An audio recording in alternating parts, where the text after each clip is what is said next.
Ghostriders in the sky. Hey, welcome to Half the Battle. Like with our last toy review, we're staying in 1988, and we're also taking a look at another big vehicle. Which means we've got to talk about the driver, or in this case the pilot, first. So meet Ghostrider. This figure was released in 1988 with all original body parts. The figure looks fine. Let's talk about the vehicle. Oh, okay. I guess we can talk about the figure. And to switch things up, we're showing his accessories. Well, accessories straight away, as he comes with a rather unique one, a nifty scarf. It looks so nice, I wanted to show it straight away. Well, that, and it's a pain in the ass to remove. It's also a nice contrast with the helmet, which looks futuristic, while the scarf invokes the image of a World War I flying ace, who needed a scarf because biplane cockpits were open, so it could get chilly. Of course, this doesn't make sense in a modern jet, but it still looks cool. Hell, the whole figure looks pretty cool.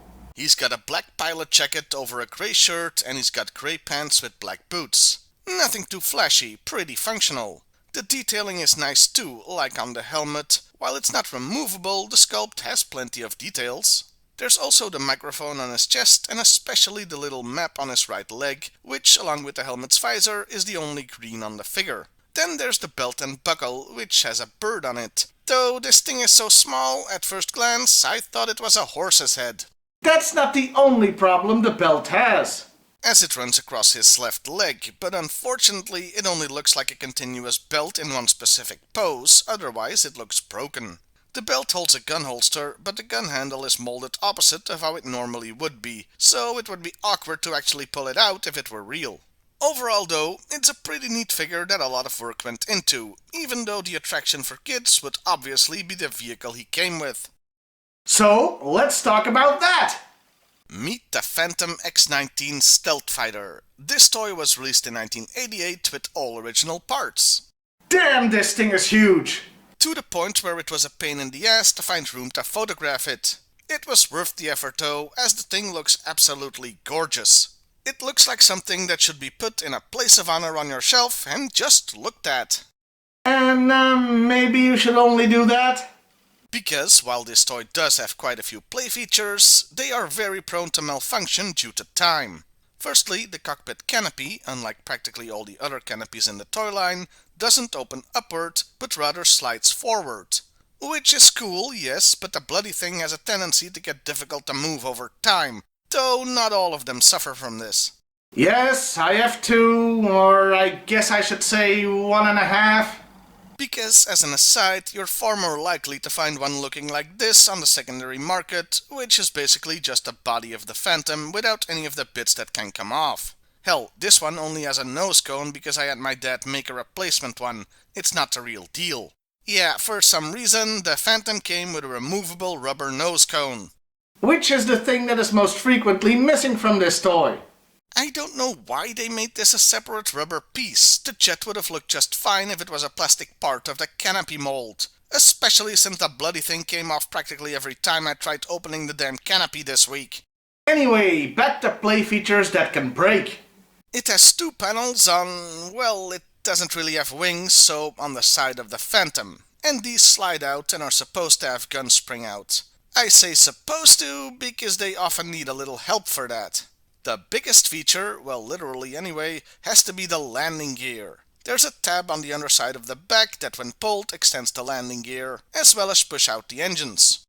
Well, as long as nothing's broken anyway. On this one, for example, the landing gear doesn't want to go back in. What I'm saying here is that a lot can go wrong with this toy, and it usually does. It still looks damn great though, and I know that sounds like I'm damning it with faint praise, but I mean it. Everybody should have one of these on their shelf. The only little bit of criticism I have of the look is that the two missiles on top are really small, so they don't look right for this massive jet.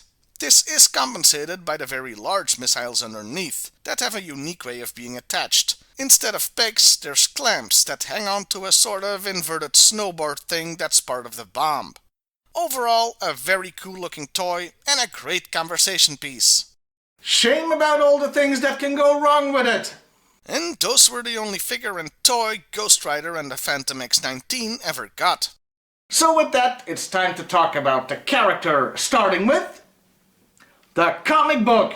Yeah, normally we'd look at the file card first, but this guy is called Ghostrider and we need to address this freaking elephant in the room. Marvel Comics already had a character called Ghostrider, a rather famous one at that, so they had one or two points to raise with Hasbro. Most notably, they couldn't call this guy Ghostrider in the comic to avoid confusion. Even though the characters are totally different. One is a stealth fighter pilot, the other is a stuntman who turns into a guy with a flaming skull and sometimes looks like Nicolas Cage. The other difference is the Marvel hero's name is 2 words, while the G.I.Joe code name is 1 word. Well, on the file card anyway. The X-19 muddles the water by having it be 2 words on the decals. That reminds me. He's got a decal below the canopy with his name, and that's normal for a jet. But it's also on the wings, meaning it could be understandable if people assumed Ghostrider was the name of the stealth fighter.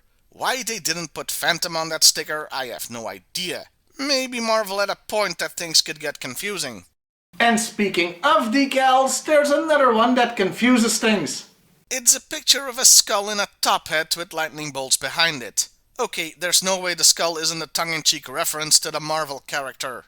I'm glad it's there though, since this show is in a unique position to bring this to life. Hey, get in here! I've got a job for you! This is very humiliating.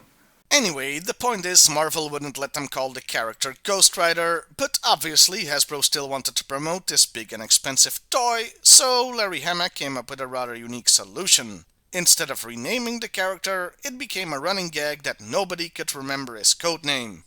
It was a good way for them to have their cake and eat it too, and it added a little to the character. They do show part of his name in one panel, but that's as far as it goes. So the Phantom did show up quite a bit in the comics, first during the Cobra Civil War doing recon, in the same issue that introduced the Bug by the way, and a bunch of them are in the last issue of Special Missions, though all but one are destroyed. As far as the cartoons go, this toy came out in 1988, so in between the Sunbow and Deke series. So you'd think it wouldn't appear in either, but strangely enough, it did make a cameo in the opening Deke miniseries, Operation Dragonfire. I've got 2 theories on this. Either they thought the Phantom was so cool it deserved some screen time, or, and this is far more likely, toy stores still had some of these big and expensive jets around, and Hasbro thought this short appearance might help shift a few. And of course, the Phantom was animated for commercials too. That just leaves the file card. Frickin' finally! The first paragraph talks mostly about the Phantom, how it has radar-absorbent paint and a polymer composite airframe and all that fancy stuff. But to really be invisible to enemy sensors and radar, you need to fly as low as possible. Something quite risky because it was engineered for invisibility and not for maneuverability or structural integrity. Huh. That explains a lot. The second paragraph talks about Ghostrider's main characteristic, namely that he's very good at not being seen. He's been practicing not being noticed since the 2nd grade, and this led him to becoming a stealth pilot. The card ends by saying he's willing himself to become invisible. Okay, this comes dangerously close to giving him a superpower, putting him even closer to his Marvel namesake. I do like how this sort of works with nobody remembering his name in the comic, as if it's part of his character. And that was Ghostrider and the X-19 Phantom Stealth Fighter. A huge toy that would look good in any collection. To look at, mostly. Well, I'll see you next time, everybody. And hey, why not like, share, and subscribe if that's your thing? Ghost riders in the sky.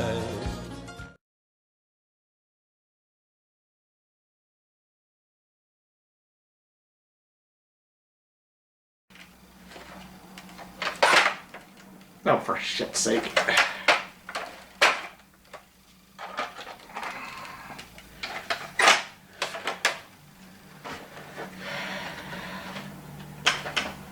Phantom, I love you, man, but you're a handful.